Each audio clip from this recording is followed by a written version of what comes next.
Welcome back to विदेशी मिर्च मसाला।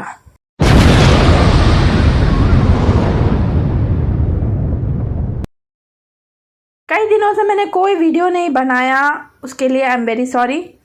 थोड़ा पर्सनल वर्क में बिज़ी हो गई थी और पता नहीं मूड भी नहीं बन रहा था, लेकिन नाउ आई एम बैक। तो चलिए शुरू करते हैं। आज हम किसी मूवी या सीरियल को रिव्यू नहीं करने वाले हैं। आज हम बात करेंगे एक ऐसे शख्स के बारे में जिसने कि इस जहां में आकर और अपनी आवाज़ से हम लोगों को धन्य कर दिया। ये एक ऐसे फनकार हैं जिनके बारे में जितना भी बोला जाए कम है, शब्द कम पड़ जाते हैं इनकी तारीफ में।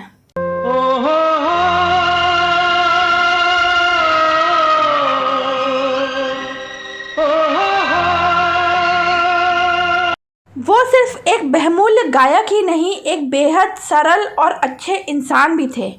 रफ़ी साहब जो आवाज़ की दुनिया में एक मील का पत्थर बन गए। आज तक बहुत से लोगों ने उनके गाने के तरीके को अपनाया है, पर उनका कोई भी सानी नहीं। रफ़ी साहब का जन्म 24 दिसंबर 1924 में कोटला सुल्तान सिंह में हुआ था, जिसे अब हम पंजाब के नाम से जानते हैं। उन्हें बचपन से ही गाने का बहुत शौक़ था, पर उन्हें कोई फॉर्मल ट्रेनिंग नहीं मिली थी।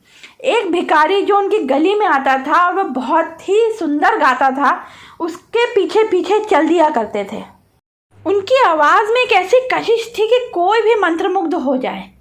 वो अपनी आवाज़ को इस तरीके से ढाल लेते थे कि जिस हीरो पे वो गाना फिल्माया जा रहा है, ऐसा लगता था जैसे वो हीरो ही गा रहा हो, और हमें रफ़ी साहब का चेहरा ही नहीं दिखता था। रफ़ी साहब ने पहला परफॉर्मेंस 13 साल की उम्र में दिया था, और वो भी लाहौर में के.एल. सहगल जी के सामने। हुआ यूँ था कि लाहौर में के.एल. सहगल जी का परफॉर्मेंस था और ऐन मौके पर लाइट चली गई। ऐसे में के.एल. सहगल जी का परफॉर्मेंस रुक गया क्योंकि माइक नहीं चल रहा था। ऐसे में रफ़ी साहब के जो बड़े भाई थे, जो उस शो को ऑर्गेनाइज करने में हेल्प कर रहे थे, उन्होंने कहा कि ये 13 साल का बच्चा बहुत अच्छा गाता है, तो इसे स्टेज पर खड़ा कर दो। उन्होंने कहा कि ये बच्चा है तो कोई कुछ कहेगा भी नहीं और लोगों का टाइम पास भी हो जाएगा जब तक करंट नहीं आता। ऐसे में 13 साल के रफ़ी साहब को स्टेज पर चढ़ा दिया गया, और इस उम्र में आने तक उन्हें गाने का जुनून सवार हो गया था, तो वह बिना माइक के ही गाना शुरू कर दिए। उस परफॉर्मेंस को सुनने के लिए लकीली वहाँ पर एक म्यूज़िक डायरेक्टर मिस्टर श्याम सुंदर जी आए हुए थे। गाना होने के बाद स्टेज के पीछे जाकर मिस्टर श्याम सुंदर जी ने रफ़ी साहब से कहा कि अभी तो आप बहुत छोटे हो, आप प्रोफेशनल तालीम लीजिए, पूरा तरह से गाना सीख लीजिए, उसके बाद आप मुंबई आइए, मैं आपको गाने का चांस दूंगा। पूरी तालीम लेकर रफ़ी साहब मुंबई की ओर रवाना हुए। मुंबई पहुंचते ही मिस्टर श्याम सुंदर जी के पास मिलने गए। जैसे कि श्याम सुंदर जी ने उन्हें वादा किया था, रफ़ी साहब को उन्होंने पहला गाना ऑफ़र किया, जो कि एक पंजाबी फिल्म का था जिसका नाम था गुल बलोच, जो कि 1944 में आई थी। ये गाना रिकॉर्ड और रिलीज़ होने के बाद भी एकदम से गाना मिलना शुरू नहीं हुआ था रफ़ी साहब को, उन्हें भी बहुत स्ट्रगल करना पड़ा था।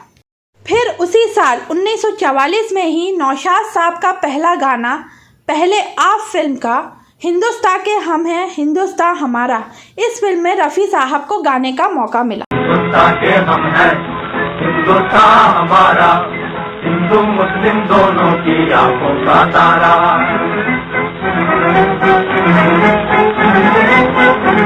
जहाँ हरी खेतियाँ झूम रही हैं,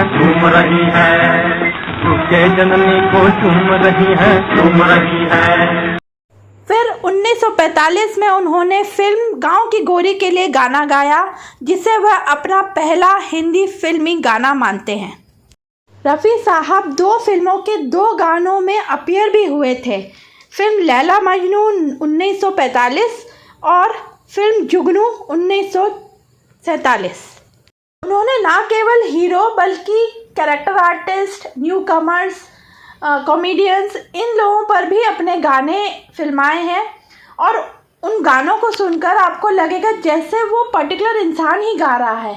वो रफ़ी साहब उस इंसान की तरह गाने लगते थे। इसका बहुत बड़ा एग्जाम्पल है जॉनी वॉकर साहब। अगर आपने जॉनी वॉकर साहब के गाने सुने हैं जो कि मोहम्मद रफ़ी जी ने गाए हैं, आपको ऐसा लगेगा जैसे जॉनी वॉकर साहब ही गा रहे हैं। उसमें जॉनी वॉकर का ही चेहरा दिखेगा, उसमें रफ़ी साहब का चेहरा दिखेगा ही नहीं। वो एक ऐसे इंसान थे जिन्होंने किसी के मदद के लिए कोई भी मौका नहीं छोड़ा। जितना हो सके, जैसा हो सके, लोगों की मदद की।